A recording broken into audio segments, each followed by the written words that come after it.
Nagagalit ba si Jesus? Ako po si Father Fiel Pareha at ito po ang ating segment, ang Daily Devotion, na kung saan tayo po ay magdarasal, magbabasa at magninilay kasama ng salita ng Diyos sa buong taon. Manalangin tayo. Sa ngalan ng Ama, ng Anak at ng Espiritu Santo. Amen. Halina, banal na Espiritu, liwanagan mo ang aming puso at isip nang maunawaan at may sa buhay namin ang iyong salita. Amen. Our Bible passage for today is from the Gospel of St. John, chapter 2, verses 13 to 25, and I read it for you. The Passover of the Jews was near, and Jesus went up to Jerusalem. In the temple he found people selling cattle, sheep, and doves, and the money changers seated at their tables. Making a whip of cord, he drove all of them out of the temple, both the sheep and the cattle.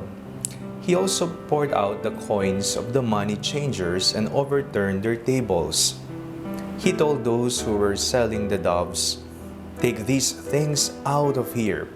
Stop making my Father's house a marketplace." His disciples remembered that it was written, "Zeal for your house will consume me." The Jews then said to him, "What sign can you show us for doing this?" Jesus answered them, "Destroy this temple, and in 3 days I will raise it up." The Jews then said, "This temple has been under construction for 46 years, and will you raise it up in 3 days?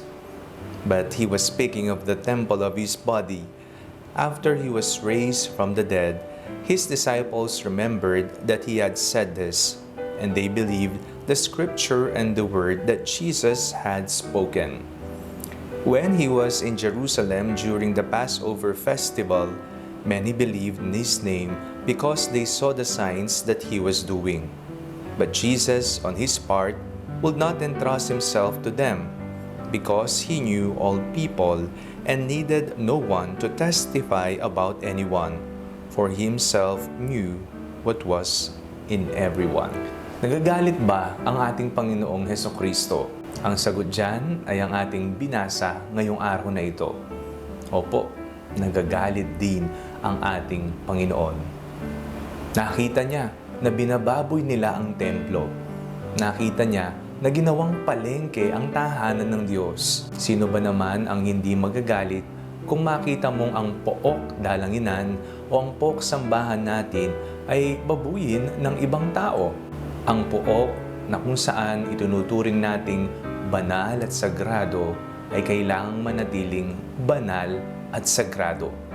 Huwag hahaluin ng mga bagay na makakarumi rito. Anong tanda ang ibibigay mo sa amin? Yan po ang tanong ngayon ng mga tao sa ating Panginoong Hesukristo. Ang sabi niya, "O sige, sirain ninyo ang templong ito at itatayo ko sa loob lamang ng 3 araw." Nahihibang ba ang ating Panginoong Hesukristo?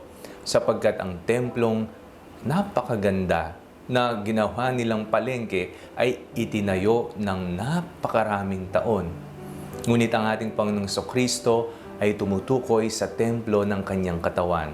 Sa 3 araw, nabuhay na maguli ang ating Panginoong Hesukristo. Bumangon, naitayong muli, nagkabuhay muli pagkatapos ng 3 araw. Kumusta po ang templo ng ating katawan? Marahil palalimin natin ang ating pagninilay tungkol sa templo. Hindi lamang ang pook dalanginan kung saan tayo nagtitipon tuwing pagsamba, bagkus ang pook na kung saan nananahan din ang banal na Espiritu. Hindi ho ba sabi ni San Pablo, "Your body is the temple of the Spirit."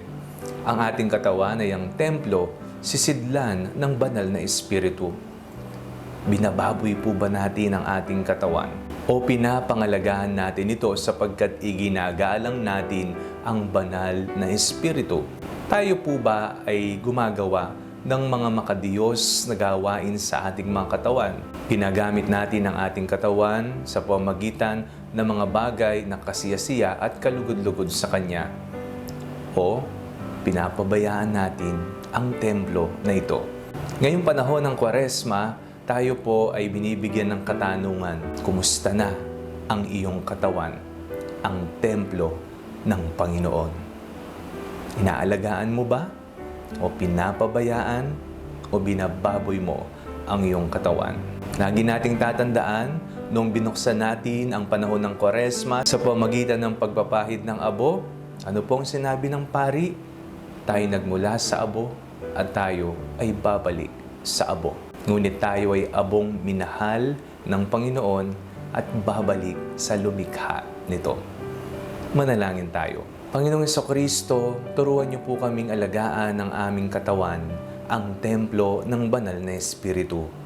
Nawa, Panginoon, ilayo mo kami sa mga bagay na magpapadumi sa amin. Iligtas niyo po kami sa bawat kasalanang maaring magawa namin laban sa templong ito. Amen. Sa ngalan ng Ama, ng Anak, at ng Espiritu Santo. Amen. Huwag po ninyong kalimutang i-like ang video ito. Mag-comment po kayo and share it with your family and friends. Ang Panalangin Bago Matulog ay may sariling Facebook page na po. Huwag niyo pong kakalimutang mag-like at mag-follow dito, and do not forget to subscribe to our YouTube channel.